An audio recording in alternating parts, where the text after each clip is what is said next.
Selamat malam semuanya, izin memperkenalkan diri. Nama saya Kristian Putra dengan NPM 24782047. Pada video kali ini saya akan membuat hands-on dari lab 7 data analisis dengan judul data visualization. Nah, di sini kita memakai dataset telco customer churn. Oke. Nah, jadi dataset ini menceritakan sebuah perusahaan telekomunikasi yang dimana ini membahas tentang perilaku pelanggannya. Nah, jadi tujuan utamanya adalah memahami pola pelanggannya, kenapa dia bisa berhenti berlangganan, lalu faktor-faktor yang mempengaruhi seperti lama berpelangganan, lalu jenis kontrak, serta biaya bulanan. Nah, lewat analisis ini kita bisa nemuin nih insight yang menarik tentang kenapa pelanggan bisa ya setia atau malah berhenti gitu. Oke, mungkin kita langsung masuk ke tahap 1. Nah, sebelum kita masuk ke tahap 1, pada minggu ini kan sudah disuruh nih membuat lab 7 ya kodenya. Kebetulan saya sudah jadi. Mungkin tinggal salin tempel dan saya menjelaskan sedikit ya dari langkah 1 ini.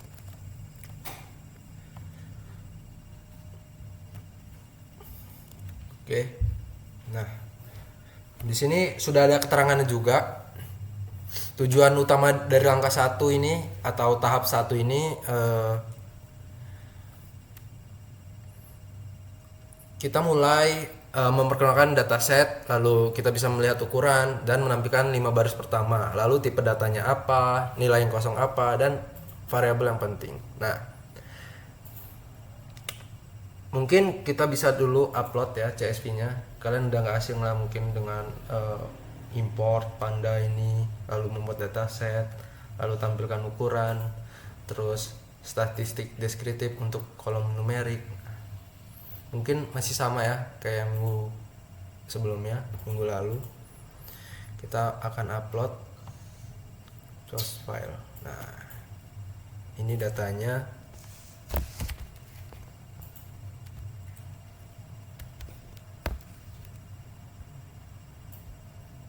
Oke, di sini kita bisa melihat ya.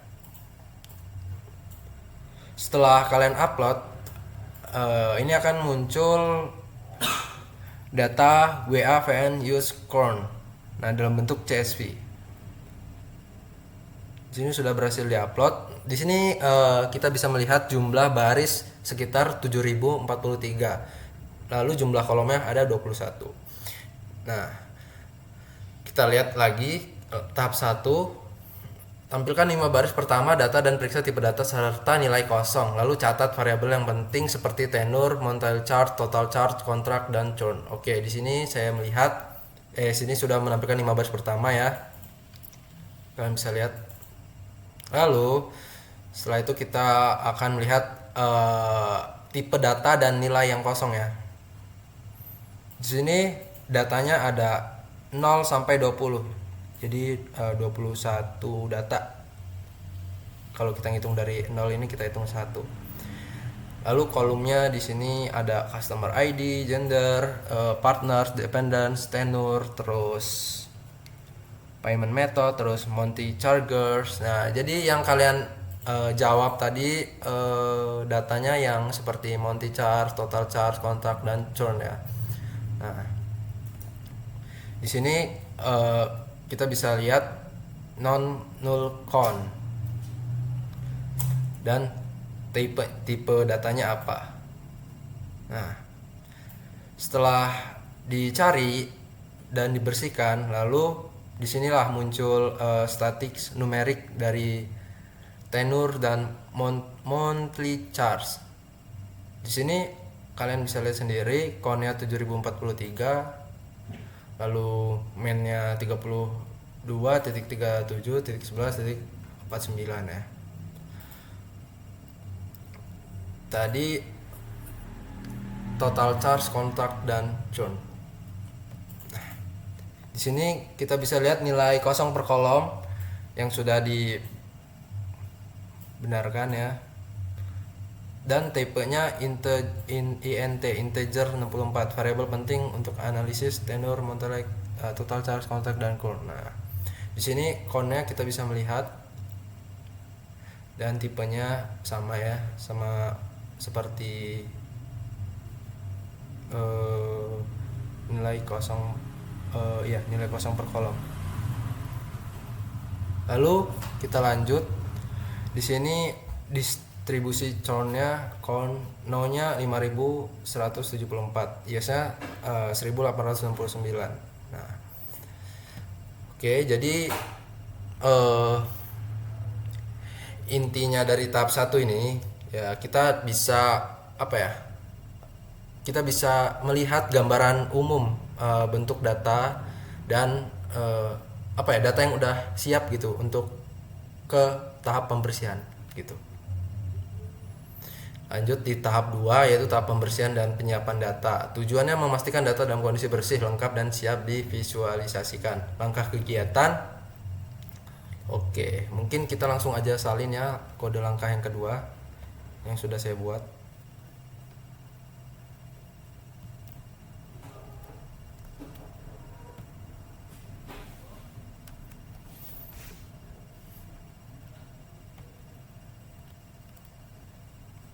Kita running dulu. Ya. Di sini di langkah 2 ini kita disuruh mengidentifikasi nilai kosong, missing value, dan isi sesuai konteks. Pastikan tipe data, hapus baris duplikat, ubah nilai kategori, simpan dataset bersih sebagai dasar visualisasi. Oke, mungkin ini sedikit penjelasan dari kode ya.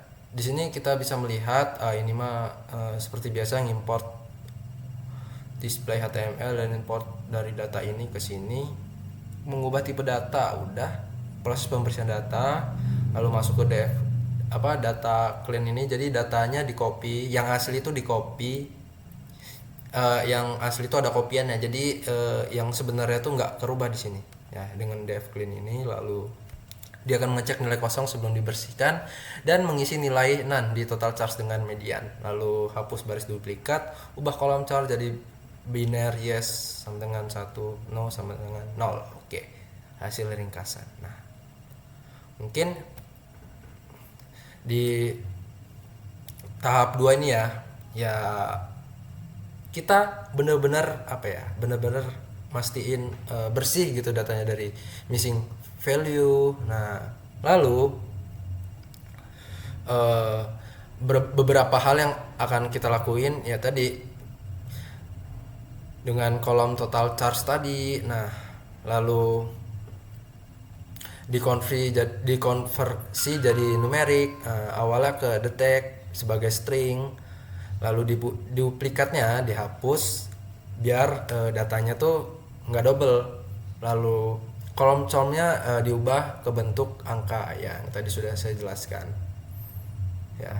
Nah, ini tujuannya kalian bisa baca sendiri, memastikan data dalam kondisi bersih kan, benar, lengkap, dan siap untuk dianalisis. Langkah-langkah dilakukan untuk meliputi ini. Oke, sudah benar ya.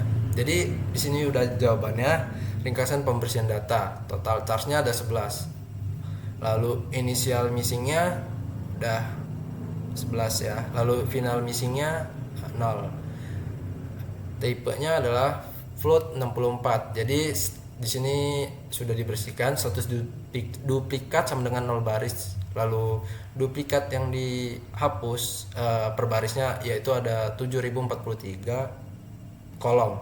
Lalu total charge berhasil dikonversi menjadi float 64 dan nilai diisi dengan median. Nah, ini mediannya 1397,475. Kurang lebih seperti itu dari penjelasan langkah yang kedua ya. Lalu di tahap 3 ini atau langkah 3 kita akan memvisualisasi unvaried distribusi and outlier, yaitu tujuan mengetahui karakteristik masing-masing variabel dan mendeteksi adanya outlier. Jenis visualisasi yang digunakan yaitu ada 3: histogram, box plot, cone plot, atau bar chartnya. Mungkin di sini sudah kalian bisa lihat sendiri langkah kegiatannya apa. Lalu di sini mungkin ada pertanyaan, 3 pertanyaan. Iya, 3 pertanyaan. Mungkin nanti jawaban dari 3 pertanyaan ini akan saya jadikan satu karena masih nyambung ya. Oke, mungkin saya salin aja langsung dari kode 3-nya.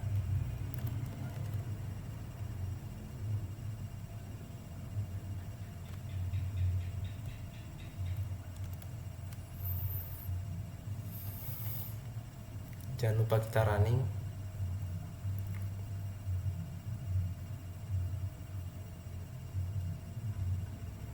Oke, seperti biasa di sini sudah saya jalankan.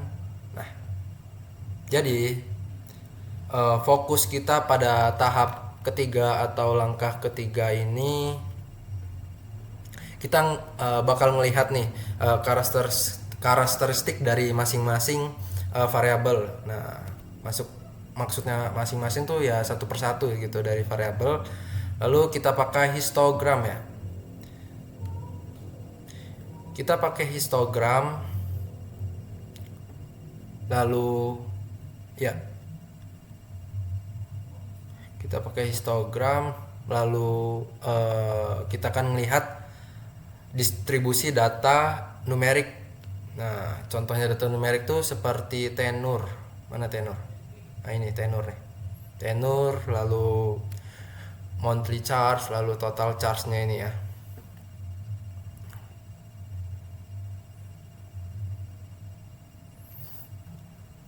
Setelah itu kita juga nggak cuman apa ya, tenor dan monthly charge serta total charge ini yang kita jelaskan, tapi box plot juga, lalu distribusi chartnya juga bagaimana. Nah,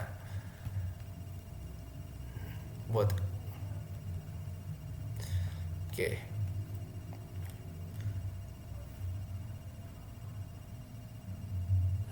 Tujuannya apa? Jadi kita bakal melihat pola dan karakteristik data melalui analisis statik serta memvisualisasi awal. Nah, jadi ini. Jadi apa ya? Biar pada dasarnya data dari pelanggan ini sebelum dibanding-bandingkan antar variabel gitu. Ya. Oke, mungkin kita akan jawab pada soalnya ya. Jelaskan apa yang ditunjukkan oleh setiap grafik. Jadi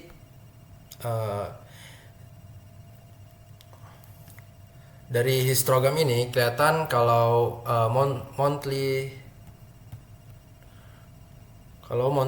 charge ini punya 2 puncak. Ya, punya 2 puncak ya. Punya 2 puncak alias bimodalnya gitu. Lalu ini menunjukkan ada 2 kelompok pelanggan yang baru dan ada yang udah lama gitu. Lalu box plot ini kan ada 2 ya. Dia menunjukkan ada beberapa outlier di monthly charge ini dan total charge ini. Nah, tapi masih masih wajar lah. Dari count plot ini mayoritas ya monthly charge, count, dan jumlah pelanggan ya. Dari mayoritas kelompok tabel ini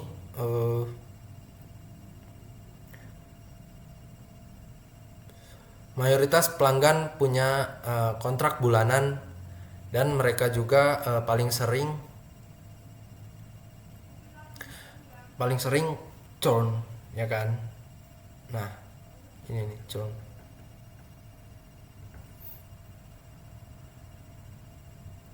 Lalu kesimpulannya, kebanyakan ya kebanyakan pelanggan masih masih bisa ya masih ngambil kontrak jangka pendek dengan biaya yang nggak terlalu tinggi ya, sedangkan jika jangkanya panjang biayanya lebih mahal. Jadi interpretasi tahap 3. Nah, di sini data sudah dianalisis secara visual. Lalu kita akan lanjut ke langkah tahap berikutnya. Tahap 4.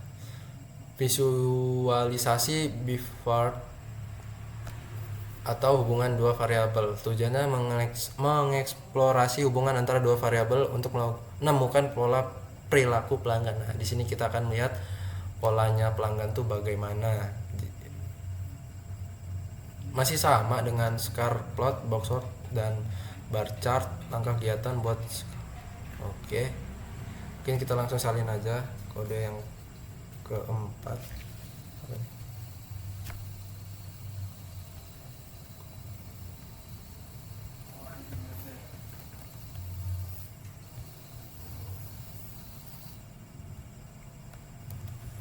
Kita running. Ini ke-record nggak? Nanti takutnya nggak ke-record.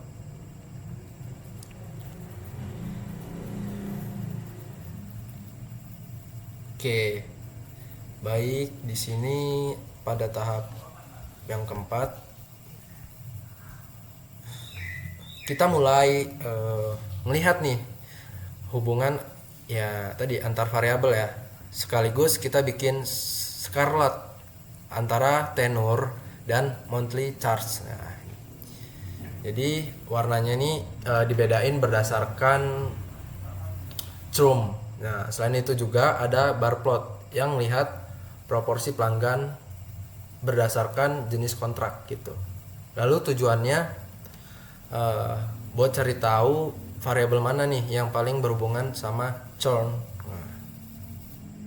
Nah, ini adalah outliernya, kecil-kecil ini outlier ya namanya. Biasanya kita bisa lihat nih membuat scar plot antara tenor. Nah, hubungan tenor dan versus monthly chart berdasarkan satu churn.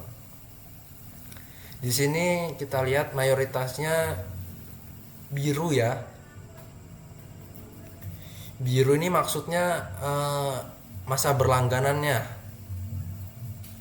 Dan merah ini monthly charge atau biaya bulanan ya. Ya.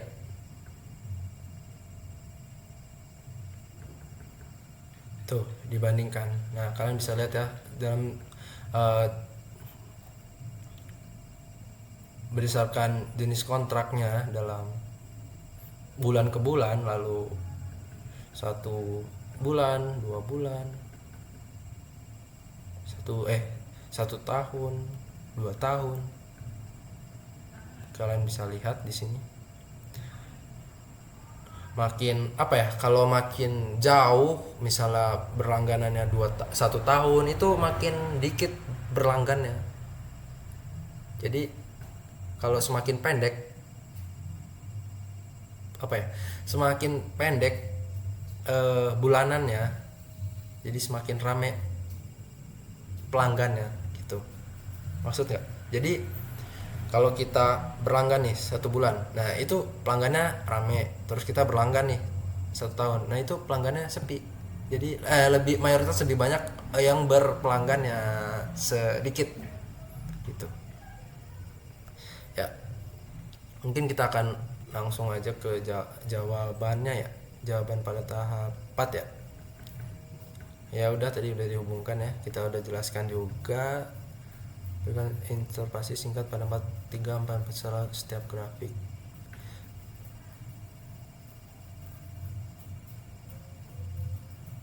Nah, tadi sudah saya jelaskan ya. Mungkin saya jelaskan lagi. Kelihatan jelas ya dari dua grafik ini atau dua visualisasi ini. pelanggan yang churn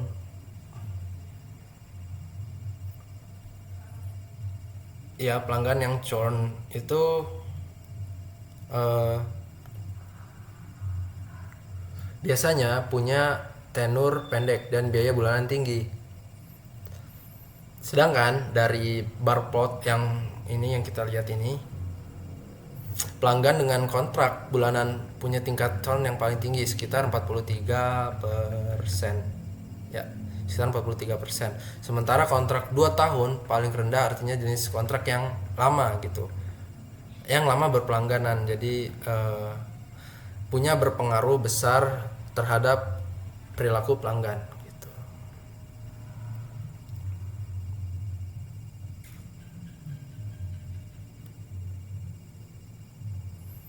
Nih kalian bisa lihat Scarlett, pelanggan yang churn yes cenderung memiliki tenur pendek dan biaya bulanan tinggi.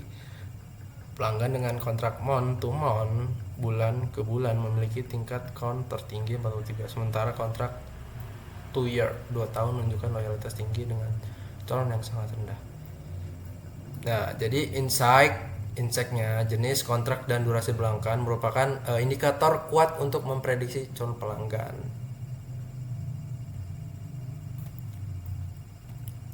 Nah, kita bisa lihat lagi ya. Kita sudah menjelaskan pada tahap 4, selanjutnya kita tahap 5, visualisasi multivariate. Hubungan banyak variabel. Dengan banyak variabel itu apa? Jadi di sini kita suruh menggunakan heat map dan parallel. Langkah kegiatan buat heat map, korelasi dan variabel. Oke, buat parallel untuk menghubungkan dengan warna berdasarkan churn. Lalu di sini ada 3 pertanyaan. Jelaskan hasil dari heat map variabel mana yang paling berkoreksi dengan churn.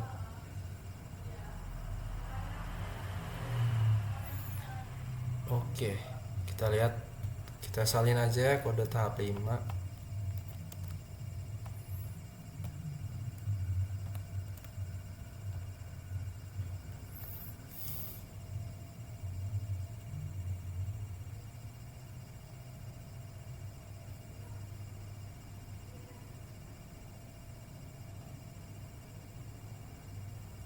Di sini kan ada 2 poin ya antara di tahap 5 ini ya,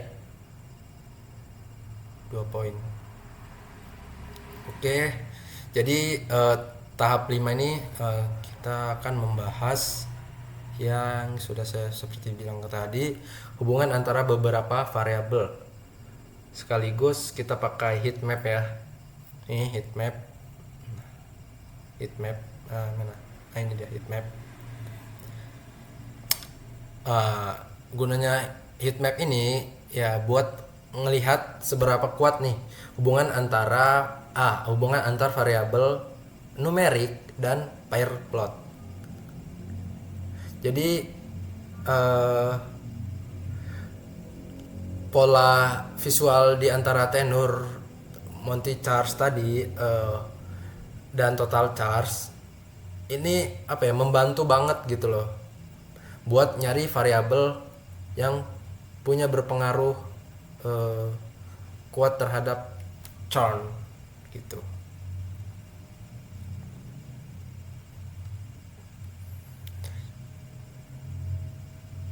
Nah, ini kita bisa lihat ya, tenor 1, tenor tuh, pair plot hubungan variabel numerik berdasarkan churn. Nah, jadi kita akan menjawab soal jelaskan hasil dari heat map variabel mana yang paling berkorelasi dengan churn. Nah, jadi dari heat map ini tadi kelihatan kalau kalau korelasi negatif yang paling kuat itu ada di antara tenor dengan churn ya. Artinya makin lama pelanggan berlangganan, jadi makin kecil memungkinkan mereka berhenti. Nah, Sedangkan dari per lot ini eh, pelanggan yang curnya umumnya apa ya, punya terus dan total charge-nya yang rendah, jadi bisa disimpulkan pelanggan baru yang belum lama langganan itu lebih rentan buat churn.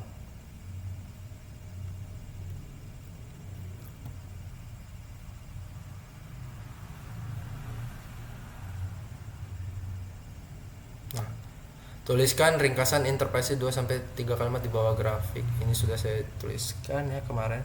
Interpretasi tahap 5, heat map. Korelasi negatif paling kuat terlihat antara tenor dan churn. Min 0,0.35. Artinya semakin lama pelanggan berlangganan semakin kecil mungkin mereka churn. Lalu airport, kelompok pelanggan yang churn cenderung memiliki tenor rendah dan total terendah menunjukkan pelanggan baru sering berhenti lebih cepat. Tuh. Jadi misalnya churnnya lebih banyak, berarti makin banyak pelanggan baru yang nggak betah gitu dengan pelangganan ya, itu entah itu wifi atau gimana yang berkaitan dengan telekomunikasi. Jadi kesimpulannya, durasi berlanggan tenur ini serta total biaya adalah indikator yang apa ya, paling penting untuk cara memprediksinya gitu. Oke, mungkin kita masuk ke tahap 6 ya. Di sini tahap 6. Lalu ada tahap 7 dan tahap 8. Tahap 8 tujuan mengkomunikasi hasil eksplorasi. Oke, ini mah udah ini. Ini mah yang kita sambil ngejelasin ini. Ini kita sampai tahap 7 saja dari 6 dan 7. Oke, di sini kita melihat tahap 6 atau langkah 6 yaitu visualisasi interaktif. Yaitu tujuannya menjelajahi data secara dinamis untuk menemukan insight tambahan melalui visualisasi interaktif. Mungkin sebelum masuk ke tahap 6 kita akan menyalin dulu kodenya dengan yang sudah saya buat ya.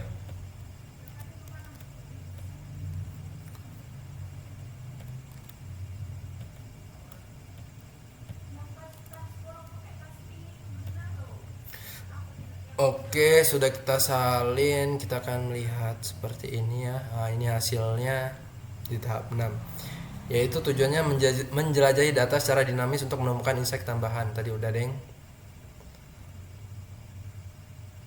Di sini kita pakai Plotify ya.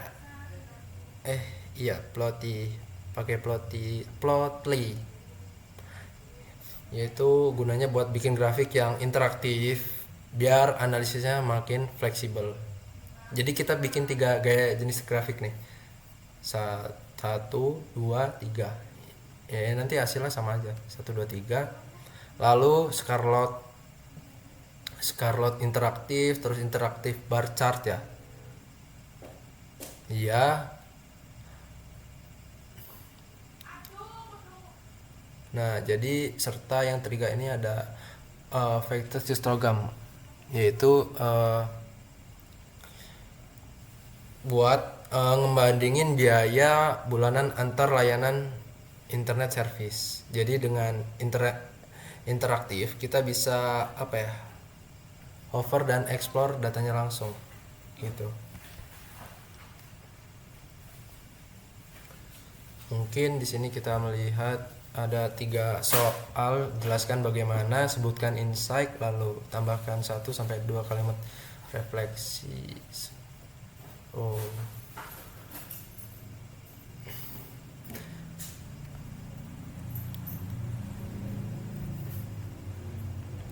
Jadi dari Scarlett interaktif ini kita bisa ngelihat ya, pelanggan churn ngumpul di mana aja nih. Lalu kita bisa melihat rendah dan biaya bulanan yang tinggi, biaya rendah dan biaya bulanan tinggi gitu. Lalu bar chart ini kita bisa menggunakannya untuk kontrak bulanan yang punya tingkat churn yang tinggi, sedangkan kontrak 2 tahun paling rendah terakhir. Nah, jadi histogram menunjukkan kalau pelanggan fiber ya, pelanggan fiber optik cenderung bayar lebih mahal dan punya resiko churnnya lebih besar. Ya, jadi kesimpulannya visualisasi interaktif ini memudahkan eksplorasi segmen pelanggan ya. Ya, ini kesimpulannya interaksi sangat efektif untuk menemukan insight tersembunyi secara cepat dan induktif. Mungkin kita akan masuk tahap yang terakhir ya, tahap 7, interpretasi dan penarikan insight. Mungkin di tahap 7 ini atau langkah 7 ini kita nggak lagi bikin visualisasi ya, tapi lebih ke merangkum hasil analisis yang telah kita lakukan tadi dari semua tahap ya yang sebelumnya. Itu tujuannya untuk menyimpulkan pola penting ya dan insight utama dari dataset telco customer churn. Nah, mungkin kita akan menjawab aja ya, susunan ringkasan hasil eksplorasi dalam bentuk narasi 1 halaman. Berarti kita disuruh buat narasi. Oke.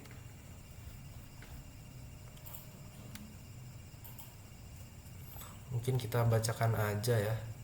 Faktor apa yang paling memengaruhi churn atau churn? Oke. Jadi faktor yang paling besar nih yang bikin pelanggan churn itu lama berlangganan itu yaitu tenur ya. Karena pelanggan yang masih baru ini alias ya belum lama, jadi mereka ini berlangganannya lebih gampang banget buat cabut, terutama di beberapa bulan pertama gitu.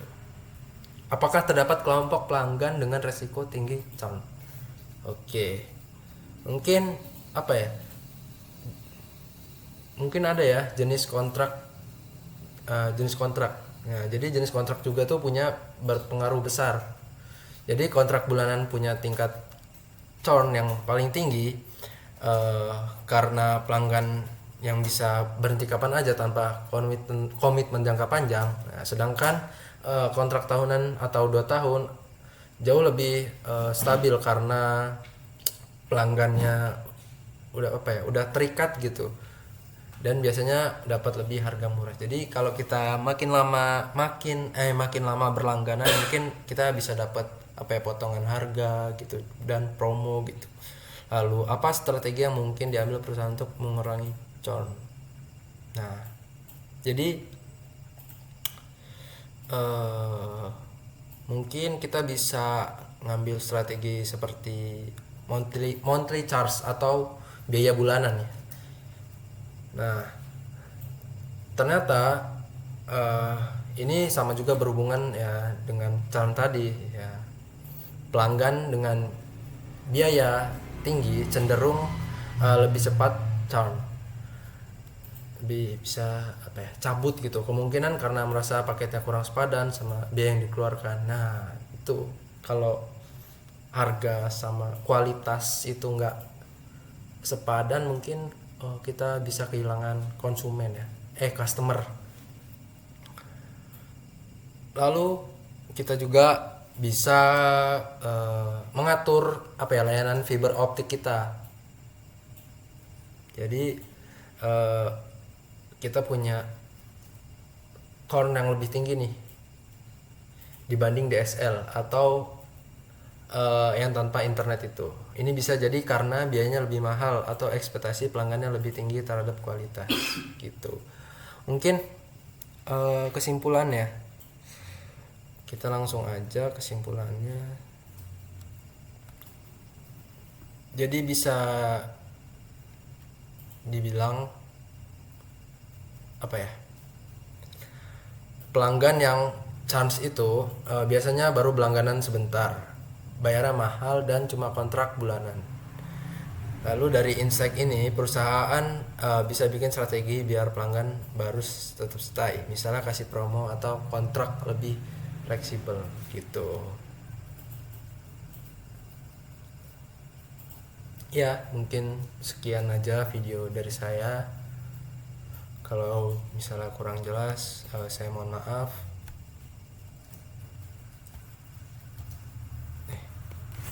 Saya ucapkan terima kasih.